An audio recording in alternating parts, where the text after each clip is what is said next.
This is a beautiful viewpoint on the way to Nuwara Eliya and at elevation of 5000 feet.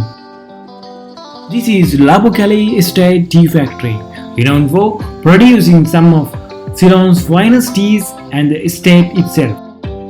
Labookellie Tea Factory was started nearly 150 years ago, perhaps the second oldest tea plantation in Sri Lanka.